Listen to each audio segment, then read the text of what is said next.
Hey guys, FishinNstuff. Today we're making a survival fishing bag for the zombie apocalypse.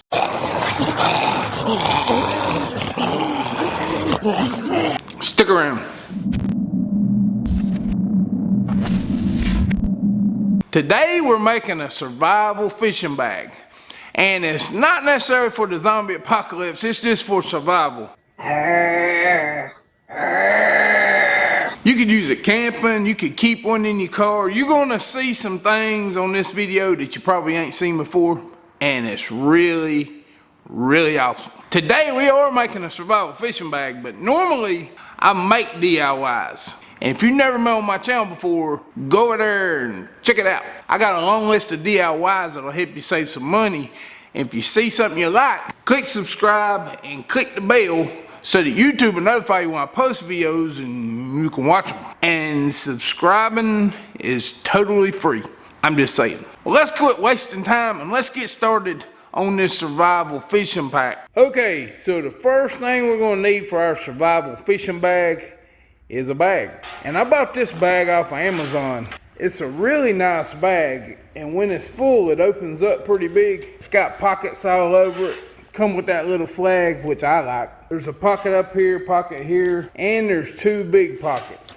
So this is a good bag to put our survival zombie apocalypse fishing kit. I had several people suggest this video, so I figured I'd show how I made mine. So the next thing we're gonna need for our survival fishing bag is a rod and reel, of course. I bought this little ultralight rod and reel on Amazon, and it's actually a lot smoother than I figured it would be, because I think I paid 30 bucks for this, and that was with the rod and the reel. I like the way it's telescopic and it breaks down, and it's got this little tip on it that you can put on and take off, and it keeps your rod closed and kind of protects your eyes a little bit. I personally like spinning reels because I like the crappie fish, brim fish. They're just good all around reels. But I found this at Walmart. If you like closed face, this little thing's pretty dang cool. Now it looks a little different at first glance because it is. The reason the rod comes up here is because the rod itself is hollow.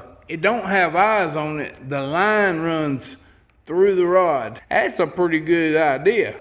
And the line comes out the other end, so you don't have to worry about breaking your eyes off with this when you stick it in your bag. The only downside to this rod and reel is it's about 2.5 to 3 foot long. So it's gonna be more like a dock shooter, to where this rod actually telescopes out to 5 foot. And it's gonna be more usable for more different kind of fish. The next thing we're gonna need for our survival fishing bag is a tackle box, because we're gonna need some fishing tackle. I like this box because it's not real big. You can actually get boxes smaller than this too. But this is a good assortment of stuff to have with you at all times. Anything from swivels, sinkers, you can set yours up the way you want it, but make sure that you got some artificial lures just in case you can't find bait. And make sure you got some regular hooks and some sinkers, so if you get worms or something, you can use those. You can always use worms or these lures to catch smaller fish,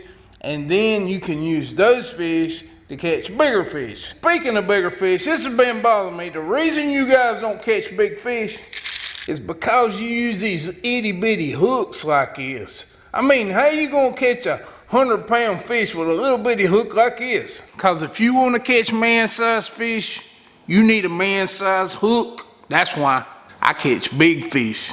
Look at the size of that thing. See? I'm a fish catching machine. So build you a little tackle box to go in your survival fishing bag. And while I'm on the subject of using worms to fish with, the next item I'm putting in my survival fishing pack is a saw. This is a folding saw. It opens up into a saw, and it's pretty dang comfortable actually. And everybody knows why you're gonna need a saw. Cause we need a fishing stand, dirt. But honestly, there's a lot of uses for a saw. I mean, you need to cut you some wood if you get cold, and if you want to cook your fish after you catch them. And while I'm on the subject, now there's another YouTuber, and he's got a video about a way he uses a saw that's awesome. And his name's Richard Jean, the Fishing Machine, and he's quite a character. Hey, remember, go fishing when you can, because it's good for you. That dude cracks me up. He fishes for everything, but Richard Jean has to be the crappie fishing king. But Richard's got a video where he uses a saw, cuts down a sapling, and he vibrates it with the saw in a way that it makes the worms come up out of the ground, and that's freaking awesome. I never seen nobody else do that. Y'all need to go over and check out that video, and I'm gonna leave a link to his video down in my description box, so go over and check it out. So make sure you got you a saw. Now the next thing we're gonna need in our survival fishing bag is something to start a fire with. This right here is a magnesium fire starter. This whole side over here is magnesium, and you can scrape it off and get you some magnesium powder, and the little black part there is a flint. You just strike your flint, it lights the magnesium, starts your fire. And this right here is a lighter, and lighters are cheap, so why not just buy a bunch of lighters from the Dollar Tree and throw them in your bag. Tell you what, we're gonna put both of them in our bag. Now this next thing I'm gonna show you is highly top secret. Nah, I'm just kidding, it ain't. But it's cool. You can take some cotton balls. And if I was to take one of these cotton balls, I'm gonna light one of them up, let it burn. A cotton ball will burn up in about 20 seconds. But if I take these same cotton balls and I take some Vaseline, put you a couple cotton balls in a Ziploc bag and put you a couple of scoops of Vaseline in there and mush them all together and get those cotton balls saturated with Vaseline. After you get them good and saturated like this, where Vaseline's all in your cotton, I'm gonna take one of these and light it now. And this cotton ball with Vaseline on it ended up burning for over 4 minutes. That right there is pretty cool. And I actually do use this a lot at home because I've got a wood stove, and if I run out of fire starters, I'll make me some of these up and use these to start my fire. That's pretty cool right there. Now, the next thing we're gonna put in our fishing bag is a flashlight. And these flashlights right here are really good flashlights. I mean, I've had this one a long time. Haven't had this one as long. The problem with these two flashlights is they retail for $90 a piece. But I found this new flashlight, and it's called a hybrid light, and I really like it. I mean, it's one of the coolest flashlights I've ever seen. It's got a solar panel on it, so if you just set it outside, it's going to charge itself. And this end right here, you can unscrew it, and once you get it unscrewed, you can take your phone and plug into it, and it'll charge your phone. The flashlight charges your phone. That's pretty cool. But if I'm fishing and I drop one of these in the water, they gone because they're heavy. This light's not that heavy, but it's got a big battery in it, and it's lithium, and it's got a 7-year shelf life. The coolest thing about this light is it's waterproof and it floats. So I'll just be honest with you, one of these lights will be in my boat from now on. I mean, you drop it out in the water and you can get it back. Well, I got this flashlight and I liked it so much that I ordered the Pro Kit, which is all their lights. This is what I got with the Pro Kit when I got it. This is a 600 lumen light, and it's pretty dang bright. This light is claimed to be 2,000 lumens, but I'm not sure about that. I mean, it's bright, don't get me wrong, but this is a floodlight, and this light is like a spotlight. I mean, you can see the difference in them. They're both bright lights. I'm just not so sure that's 2,000 lumens, or either this one's more than 600, I'm not sure. But the most important part about a light to me is that it's bright.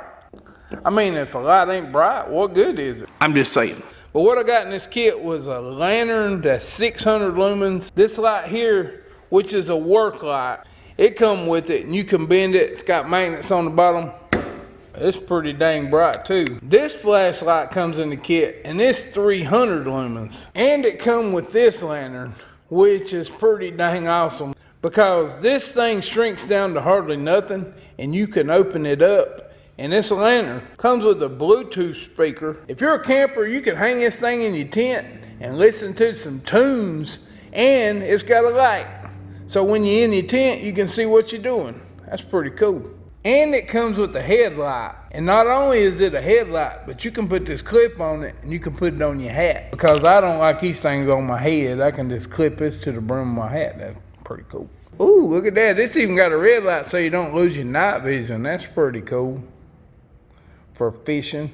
But the cool thing about all these lights is every one of them has a solar panel on it. And every one of them will charge your phone or something like that while you're out there. I've got external batteries, and I've got external batteries that are solar powered where they can charge themselves up so you can use it to charge your phone. But you really don't need to waste space with something like this when you got something like this. I really do like these lights, and I got a hold of someone in the company, and I told them I had a YouTube channel. Well, they were nice enough to give me a discount code, and if you go use that discount code, you'll get 20% off. So basically what I'm saying is this is a $90 flashlight. This light, I think it's $49 retail. But if you use that discount code that's going to be in the description box, you can get this for $39. Now that right there is awesome. But this flashlight right here is going in our survival fishing bag. And this is going in there too because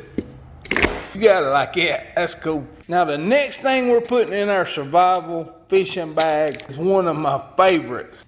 And no, they're not breath mints. Believe it or not, these are compressed towels. And you can get like 100 or 200 of these for $10. You can get them individually wrapped like these are, or you can just get them loose in a bag and it's even cheaper. But you take one of these things and you open it up. All you gotta do is pour a little water in it. When the water hits it, it'll expand and then you can unwrap it. And once you get it all the way unwrapped, it turns into one of these towels. I mean, that's pretty dang awesome right there. And these things are tough. All you guys need to get you some of these and throw them in your boat, put them in your tackle box, throw a couple of them in your truck. I mean, you always need something to clean up something with. Whoever come up with this idea, it's pretty dang slick. So I'm gonna be sticking some of these in my bag as well. And every man needs a good knife in his survival fishing bag, of course. This is an old case knife I've had a long time, but you can sharpen it really good. It's a little bit rusty. But get you a good knife made out of good steel. And I love me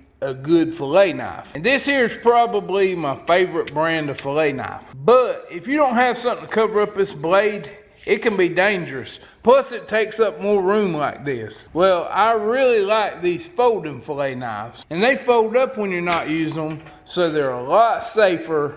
And you ain't gotta worry about sticking your hand in your bag and losing a finger or something. Also, get you a wet rock or something so you can sharpen them things up, because a dull knife ain't gonna do you no good. And I really like these sharpeners because they're easy to use. You can sharpen them really fast and they'll put an edge on it. May not be the best edge in the world, but they work and they're cheap. Now the next thing I'm gonna put in our bag is a little cook set. And it's actually a pot and it has 2 cups in it. So you can cook you something to eat and you can have a little bowl to eat out of. And those 2 cups in this thing are pretty dang durable. This little set's actually pretty cool. Something else you're gonna need if you get in trouble out there somewhere, you're gonna need some clean drinking water. You could put some water in this pot and you could sterilize it so you could drink it. But here's a little tip. Keep some coffee filters with you, because even though you sterilize lake water, it still tastes like lake water. And if there's any trash or mud in it, it's still gonna be in it. But if you run your water through one of these coffee filters, it'll clean your water too. And while I'm on the subject, they got these little cool things called life straws. It's called a straw, but it's a tube with a filter in it. And you can drink water through it without having to boil it or anything. Moves 99% of bacteria, filters 4,000 liters or 1,000 gallons. But that's probably not going to be accurate if the water you're drinking is really dirty. Oh, by the way, these coffee filters, they'll also double as toilet paper. Now I really like these scissors right here. I mean, they're fishing scissors and they feel like they would cut aluminum in half to me. They're so strong. They're pretty cool, and you're gonna need you a good pair of pliers in your bag. You could get something like these, or you could get you a multi-tool, because multi-tools are awesome. You can fold those things out and they turn into a really good set of pliers. Plus they have all these tools on each side that you can use. They got screwdrivers, knives, I mean, you name it, it's in there. Something else you could throw in your bag you probably wouldn't think of is some duct tape, because duct tape fixes everything. Did you know duct tape was invented by the Army? If I'm not mistaken, they used it to seal up their ammo boxes and stuff before they started putting gaskets in them. Alright, well, this next item is pretty dang cool, because if you're in a survival situation, you're gonna need some kind of radio to know if the zombies have took over or not. This little radio didn't cost very much at all, and it's got a handle on it. Pull the handle out and you can crank this thing up, and you don't need batteries. And it's got a little solar panel on it too, but I like the fact that you can crank it and you can see what's going on, and you can see if the zombies have took over yet. Let's see if they've took over yet. Feel like this? No habla español? Heck no, they ain't took over yet. And here's a few other ideas you might want to stick in your bag just to be on the safe side, like a first aid kit, maybe some bug spray. You can get the spray, or you can get the little wipes. You could get you an emergency blanket to keep you warm. You could get you an emergency poncho to keep you dry. You could get you some band-aids in case you get cut. And something great to throw in a survival kit would be some paracord, because this stuff comes in really handy. Actually, I think we got a little bit more room that we could put some stuff in here, but hey, we got it all in here. All of it. That's pretty cool right there. Well, that survival fishing bag turned out awesome. I'm ready for them zombies now. Don't forget to go check out Richard Jean's video and check his channel out. And don't forget about the 20% off code down in the description box, where you can save 20% on you a hybrid light. I've seen that Lowe's and a couple other places are selling these now, but you'd be crazy not to use that 20% off discount code. Hey guys, if you like this video, click that like button. And if you're not subscribed, then what you waiting on? Please subscribe, people. What you waiting on? What you waiting on? And as always, I appreciate you watching, and I'll see you on the next build.